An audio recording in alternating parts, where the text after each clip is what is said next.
الحمد لله نحمده ونستعينه ونستغفره ونعوذ بالله من شرور أنفسنا ومن سيئات أعمالنا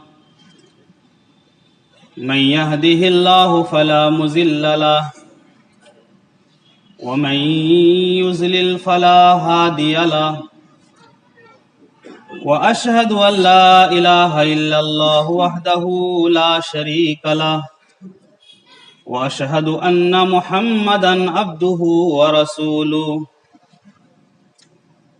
أعوذ بالله من الشيطان الرجيم يا أيها الذين آمنوا اتقوا الله حق تقاته ولا تموتن إلا وأنتم مسلمون يا أيها الناس اتقوا ربكم الذي خلقكم من نفس واحدة وخلق منها زوجها وبث منهما رجالا كثيرا ونساء واتقوا الله الذي تساءلون به والأرحام إن الله كان عليكم رقيبا يا أيها الذين آمنوا اتقوا الله وقولوا قولا سديدا يصلح لكم أعمالكم ويغفر لكم ذنوبكم ومن يطع الله ورسوله فقد فاز فوزا عظيما أما بعد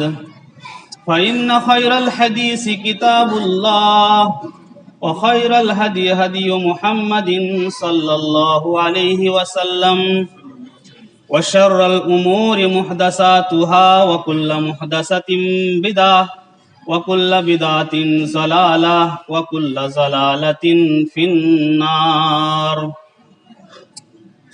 فقد قال الله تبارك وتعالى في كلامه المجيد أعوذ بالله من الشيطان الرجيم الذين يحملون العرش ومن حوله يسبحون بحمد ربهم ويؤمنون به ويستغفرون للذين آمنوا ربنا وسعت كل شيء رحمة وعلما فاغفر للذين تابوا واتبعوا سبيلك وقهم عذاب الجحيم رب اشرح لي صدري ويسر لي أمري واحلل عقدة من لساني يفقهوا قولي رب زدنی علما۔ تمام قسم کی حمد و ثنا، کبریائی، بڑائی و برتری اس پاک رب العزت کے لیے لائق و زیبا ہے جو خالق کائنات ہیں، مالک اور جو سما ہے۔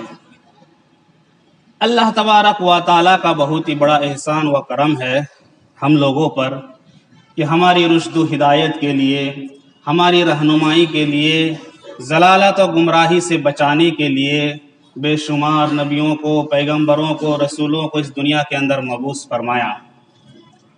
اس پاک رب العزت کا بہت ہی بڑا احسان و کرم ہے جس کا شکریہ ادا نہیں کیا جا سکتا کہ اللہ تبارک و تعالیٰ نے ہمیں مسلمان بنایا، اہل ایمان بنایا اور مسلمان کے گھر میں پیدا فرمایا۔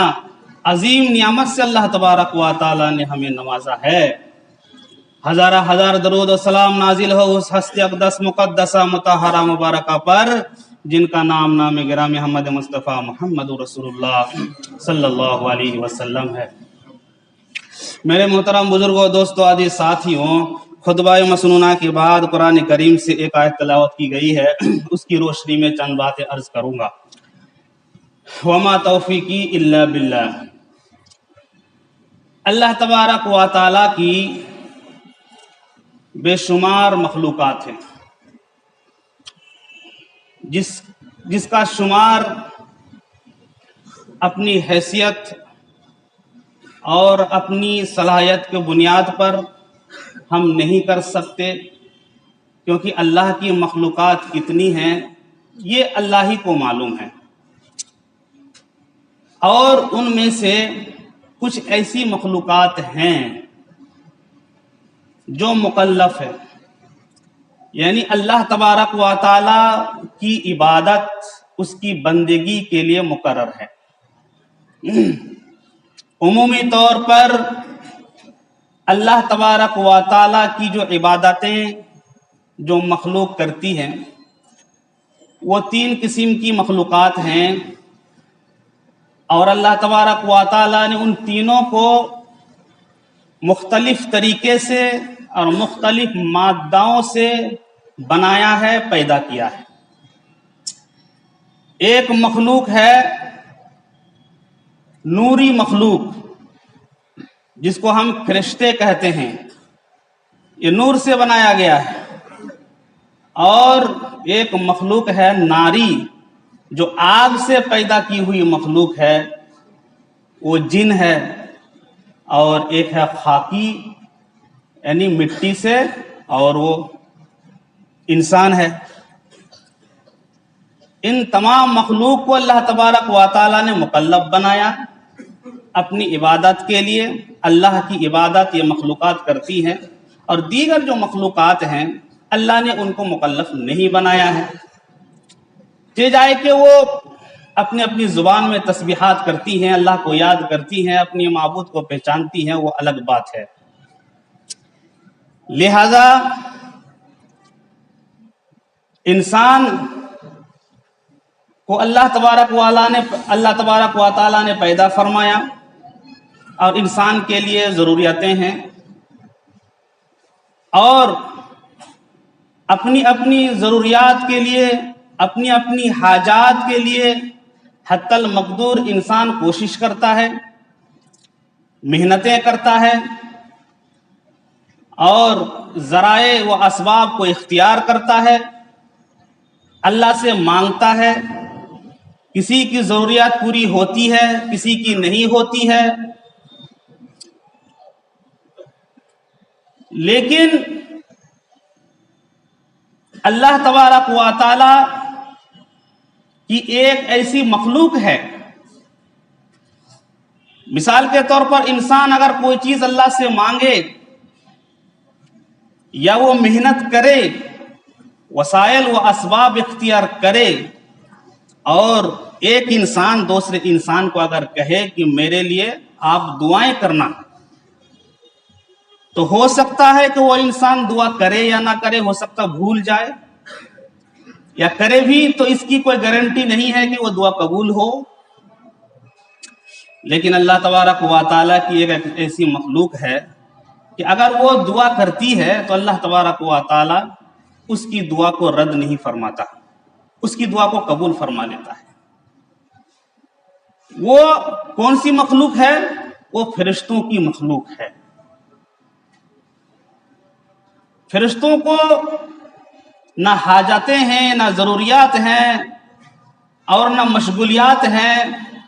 اگر ان کی مصروفیت ہے تو یہ ہے کہ صرف اللہ کی بندگی کرنا۔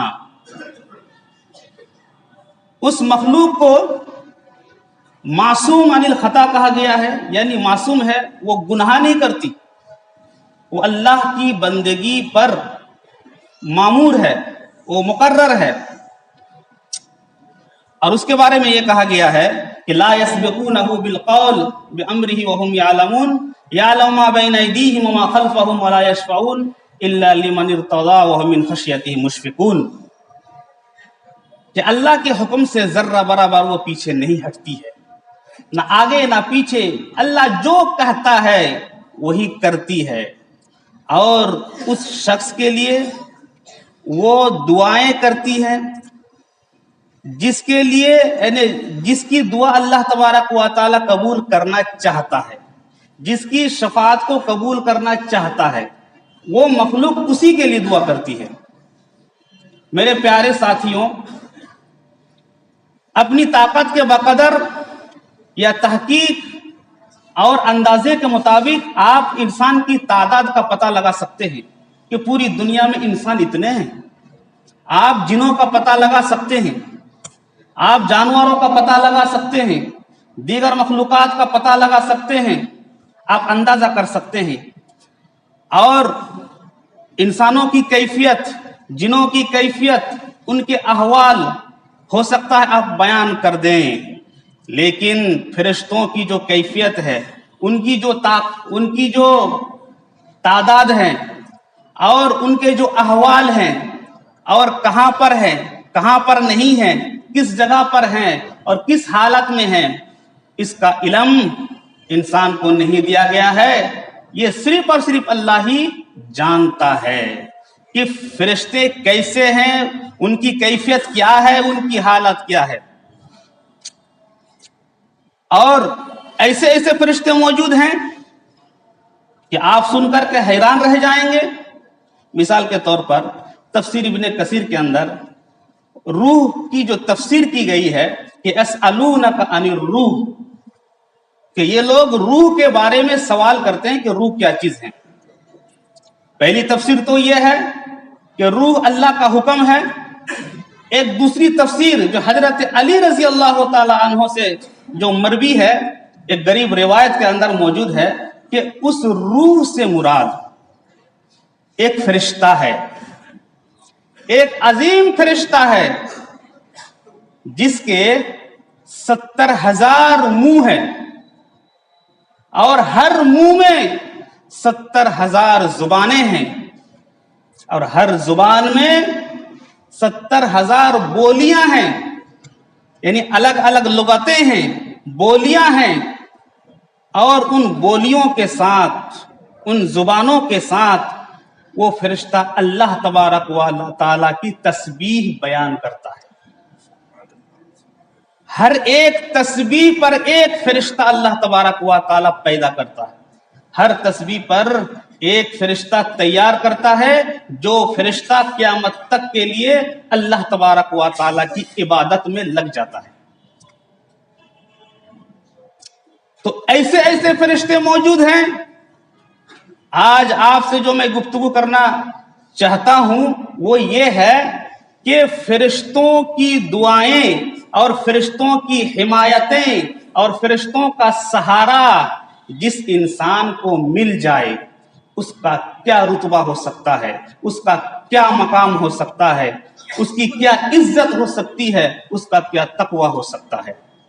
کیونکہ جس کے لیے اگر فرشتے دعا کر دے، فرشتے حمایت کر دے، فرشتے سپورٹ کر دے، اللہ تبارک و تعالیٰ کی بارگاہ میں اس کے لیے فرشتے شفاعت کر دے تو پھر وہ اللہ کے یہاں مکرم بن جاتا ہے، وہ معزز بن جاتا ہے، وہ بہت ہی بڑا مرتبہ والا بن جاتا ہے۔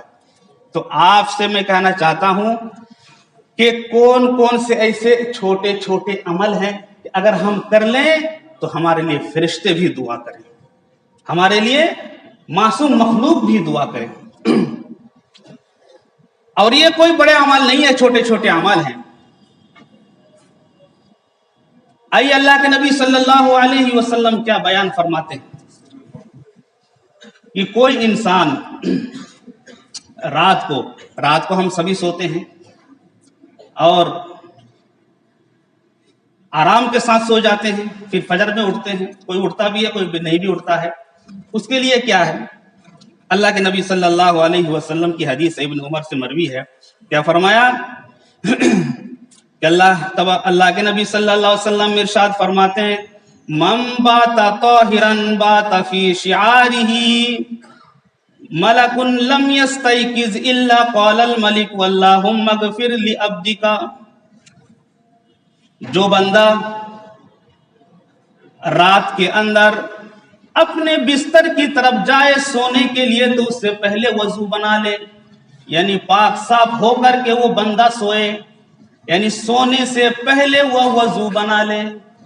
یہ کوئی بڑا کام نہیں ہے، بہت ہی چھوٹا کام ہے وضو بنا کر کے سونا۔ ویسے مسلمان پاک صاف ہوتا ہے، باوضو ہوتا ہے، جب وہ سونے کے لیے جائے تو وضو بنا لے۔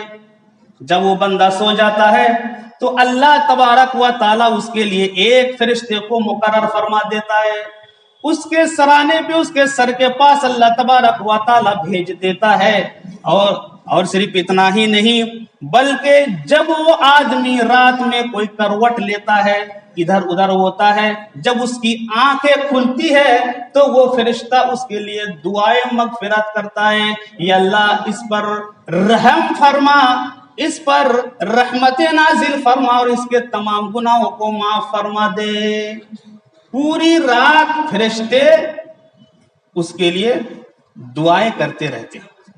ایک فرشتے کو اللہ تبارک و تعالی مقرر فرما دیتا ہے.